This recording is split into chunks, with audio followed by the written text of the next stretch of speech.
It's that time again. The What It Takes Radio Company helping you connect with your audience, bring your message to life, and maybe even have a touch of immortality. It is Friday, and that, of course, means that we are in the Transformation Zone, the Transformation Zone podcast. This is our second episode, and we are off. That's right. And this is the week of the year when the Wright brothers went flying here in North Carolina, 1903. And so it's fun to talk about transformation with a man who really wanted to fly. What does that mean? Here's the story. Greetings. Welcome, ladies and gentlemen. It's Friday, and Friday is Future Day, and it's the day that we talk about transformation, when we hear stories and honor people who've decided that they're not going to stand for just standing around and waiting for things to happen. They are looking for opportunities, sometimes to take advantage of catastrophes, to do a little bit of, okay, the subject for today, I'm going to introduce you to a gentleman who is perfect. This is the week that we in North Carolina celebrate the Wright brothers, and they went flying. And this is a gentleman, his name is Sandy, and he's going to tell you the story. And the story begins with him simply saying, "And I wanted to fly." A man who wanted to fly. I wonder what happened. Sandy, welcome to the program. Thank you, Stan. Yeah, I guess it all started when I was just a little kid, and I would have these dreams where I would leave the ground and I could stay up, in the air for a prolonged period of time. And it just was so fascinating. I'd want to stay asleep and dream as a kid. And then I was introduced to Michael Jordan's video, which was "Come Fly With Me," an invitation. And I took that invitation literally, and I said to myself, that's what I want to do. And so I spent my childhood determined to leave the ground for as long as I could and learn to fly. So I would do 1,400 toe raises, all sorts of jumping exercises every single night before I went to bed until I could fly and dunk a basketball. And I got pretty good at it to the point that in 1990, we were a traveling basketball team. I ended up in Lubbock, Texas at the National Slam Dunk Contest.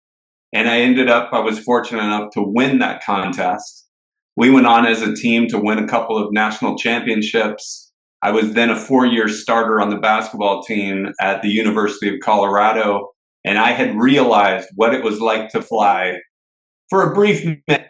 But like Michael Jordan said, it's still flying. And I had a great time playing basketball for the University of Colorado. I had signed a contract to go down to Brazil to play professionally. And that's when, like the Wright brothers, I was grounded for the first time. We hiked up the Continental Divide in October. We had an early snow in Colorado, and I thought, what a great time to ski. And unfortunately, I ended up blowing my knee out on that October 16th. And immediately, my trajectory of my life, or what I thought was going to happen next, changed. And I was no longer going to be flying. I wasn't going to go to Brazil to play basketball. I had to quickly pivot and try to figure out, what do I do next? Which was a little bit daunting, because all I had ever thought of was this dream that sort of inspired me. It made things that you might think are difficult very easy, because what I wanted to do was realize, that specific dream. I hadn't thought beyond that dream until this point. So I now knew I had to grow up and get serious really quickly.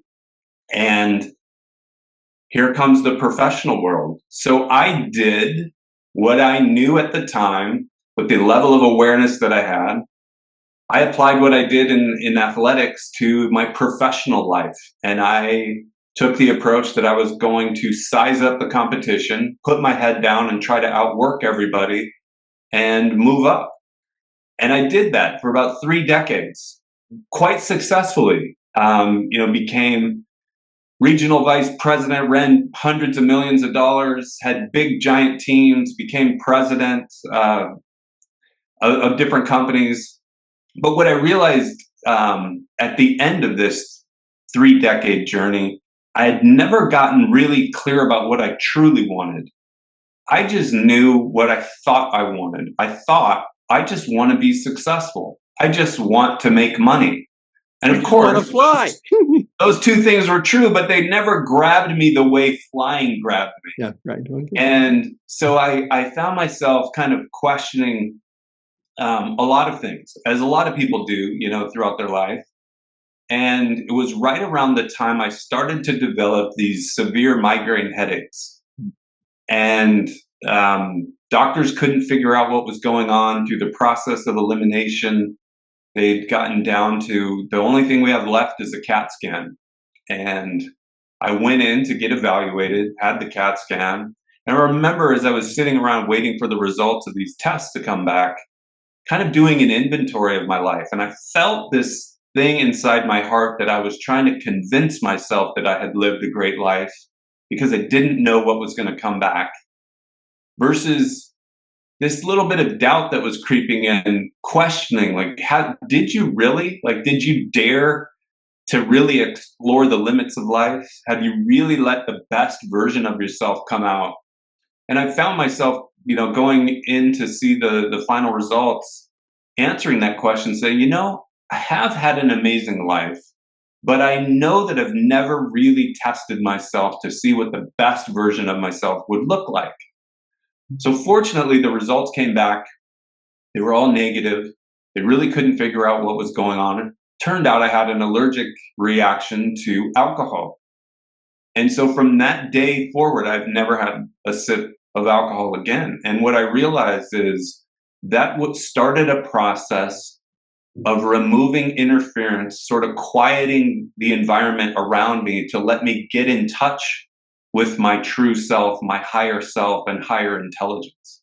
And from that day forward, I said, I don't know where I'm going, but the way that I'm going to get there is to quiet my mind, really listen, feel what does the universe have in store for me, and let that be my guide into becoming the truest version of myself. I didn't know all of this at the time. I just knew that I was going to embark on this journey and do it through quieting my mind, getting in touch with my higher self, and really listen and find those moments of inspiration that grabbed me the same way it did when I had those dreams of flying. Not what are you going to do to make a living? What are you going to do to live life to its fullest? And so through a process of quieting the mind, doing things like breath work, exercise, getting outdoors in nature, and really tuning in, I started seeing an energy healer. And she was phenomenal at helping me understand what my higher self was trying to tell me, where my energy was, who my soul is, and where I was going to head, in life, and what potential I really had if I would just lean into this. And through that process, I learned the value of inaction. I was always a guy of action. What do we need to do? Jump on it. Let's do it. And I found myself really busy doing a lot of things. And my guides through her were telling me, you really need to learn to relax.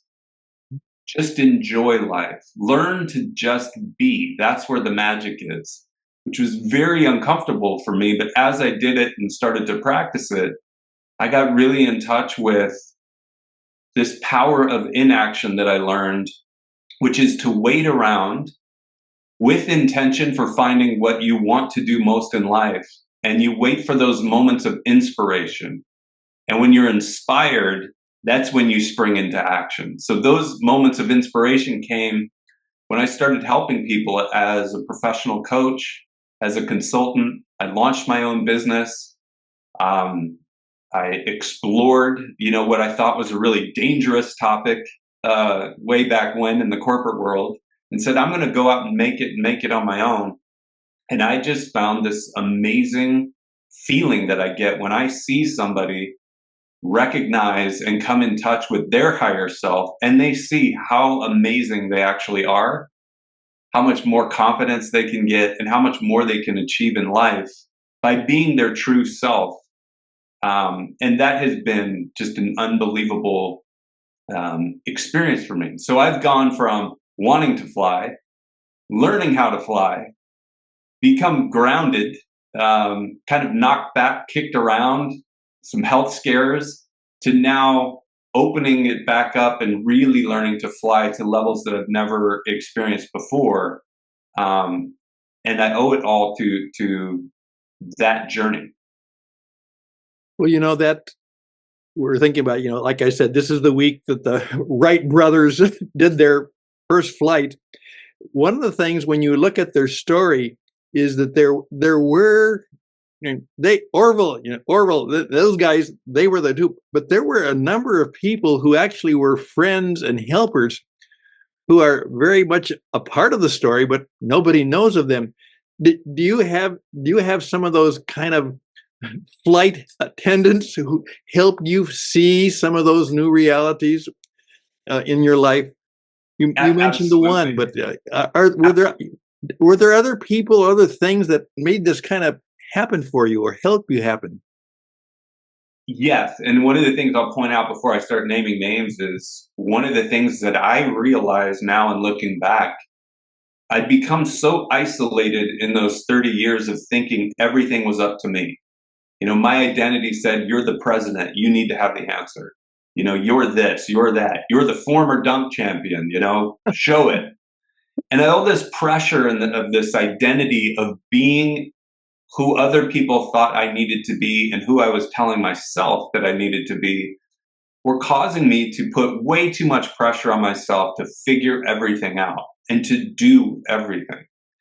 And when I started thinking there might be more, I started writing down some goals, kind of doing it in the traditional way. I want to make X amount of money over the next 10 years. And I called up a gentleman named David Meltzer.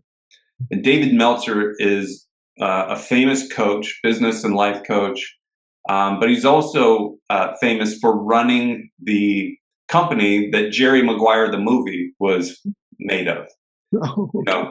So he was a big time. He'd made $100 million and then lost it all. And then through his own transformation, made it all back through practices of mindfulness, gratitude, and really realizing there was a better way. So I called him up.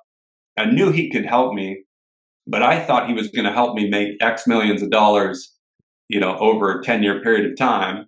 I called him up. We had our first call. And when he read my goals, he said, well, the first thing we're going to do if we decide to work together is tear this up.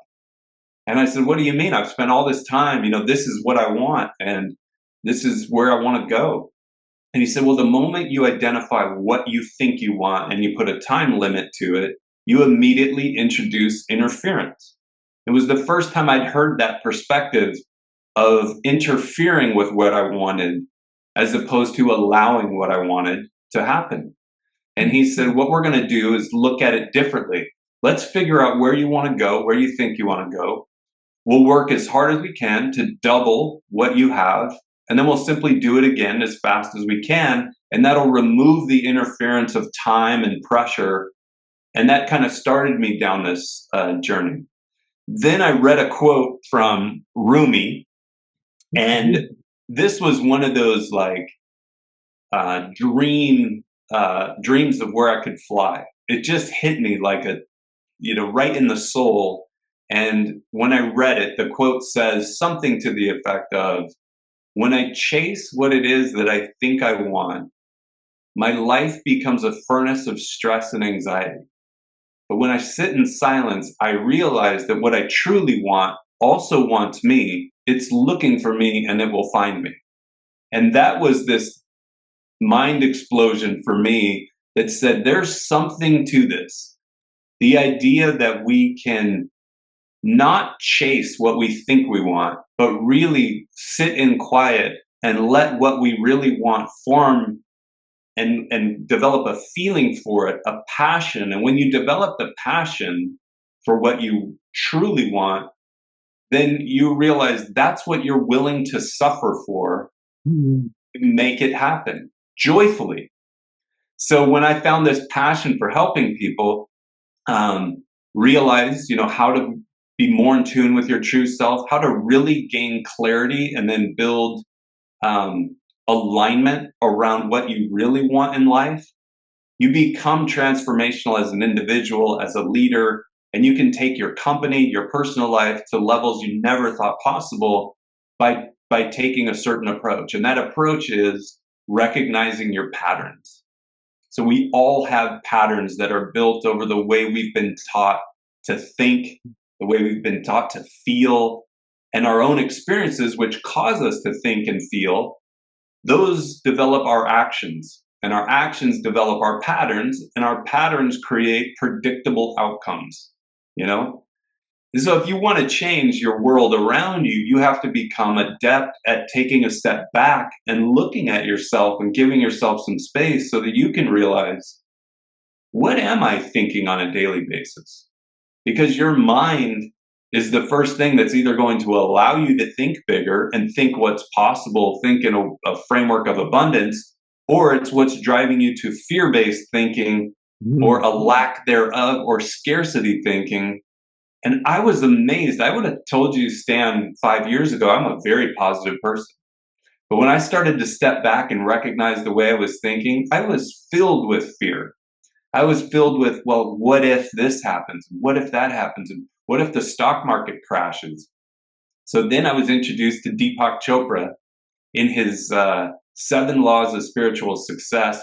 And he really changed the way I thought about wealth by saying wealth can better be defined by thinking about it more as the freedom to do what you want, when you want, with minimal effort. And that was like the punch in the gut number 2. I was like, that's it. That's done more for me in reshaping the way I think about wealth. And then I went through a series of just reaching out and meeting with David's help, all sorts of people. One of the things that David taught me when we first started working together is you have to learn and embrace and know that the universe is always promoting and protecting you. So the closer you get to your true self, there is a path of life energy that is pulling you in a direction. It's all amazing. You have to allow it to happen and not be fearful of experiences, because you are constantly being promoted and protected. And with that knowledge, I became so much more adventurous, so much more willing to say yes to life experiences, which led me to meet amazing people like George Mumford, who was Michael Jordan's meditation coach, Kobe Bryant. Really? Yeah. I mean, I'm meeting all of these unbelievable people, and now I'm going to Dominique Wilkins' birthday party next month in Atlanta. And all because I've been more willing to say yes to life experiences and not worry about what might happen. Allow amazing things to happen, and they're bigger and better than I've ever, imagined that they could be. That, when I think about it, you put such unique term together when you say, Michael, he had a coach. Oh yeah, I remember the coach. But you say, oh, he had a meditation coach. Right. That introduces us to a whole new world of awareness. Just that comparison of him being the man who did fly, on the basketball court, and now he has decided that he's going to have his life. As one of my friends has taught me, he said, remember, Stan, and this has helped me. He said, oftentimes it's what we call the 4th hour is the hour of power. And it's getting up at 4 o'clock in the morning and just being quiet. Yeah. Yeah. Well, there's a lot in the yoga culture that says when you are spiritually awakened, that your body will rest so much. You'll wake up at 3 and 4 a.m. with complete vibrance, ready to take on your day because you've allowed yourself to rest, recover, rebuild, and relax.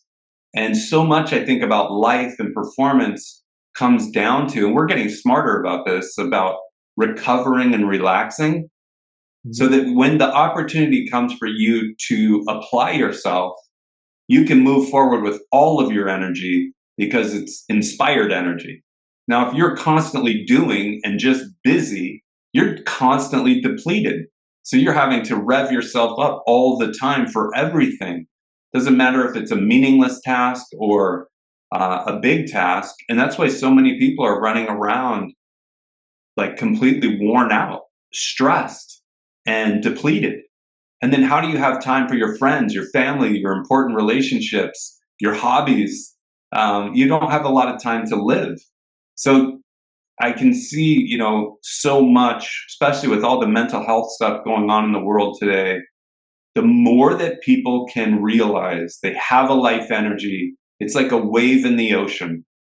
If you can learn to just stand up and accept the wave, quiet everything down and know that you don't have to do that much, just get in touch and wait to be inspired, and then use all the energy of, the earth, the universe that's there for you to go out and accomplish and make great things happen. You can be relaxed. You can recover nicely. You can be in touch, and then you can wait until you're inspired. Then your purpose and your passions come out, and now you have all the energy to do the things that are necessary. You're willing to struggle because what you're going after is worth so much to you. Your why is now bigger than every obstacle that's ever going to be thrown at you. And that, to me, that's living. That's flying. That's flying. That's right. That's flying.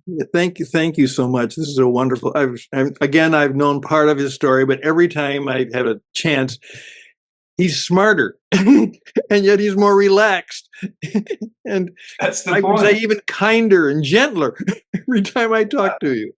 Yeah. Well, you learn how to lead with your heart, how to lead with empathy and curiosity. We were talking about Einstein before we came on, and he said, right there he is. Really I didn't have any special gifts. I was just passionately curious. And that passion and curiosity, that's what we all had as kids. And if we can revisit that and let that come alive in us and realize that we are being promoted and protected, there's no reason not to go pursue your ultimate passion. I often say, Stan, on this flying thing, when I blew my knee out and I went into the corporate world, I still dunk every birthday just to prove that I can do it and a little motivation to stay in shape.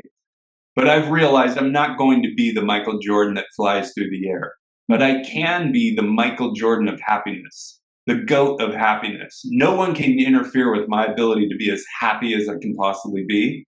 And the great news is, in a world of abundance, everyone can become the happiest, the Michael Jordan of happiness. We can share that. Well, I'm a good enough radio broadcaster to know when to shut up when I've heard a great, wonderful closing line. And so this has been wonderful. You can be a GOAT. You can be a GOAT of happiness. Yeah.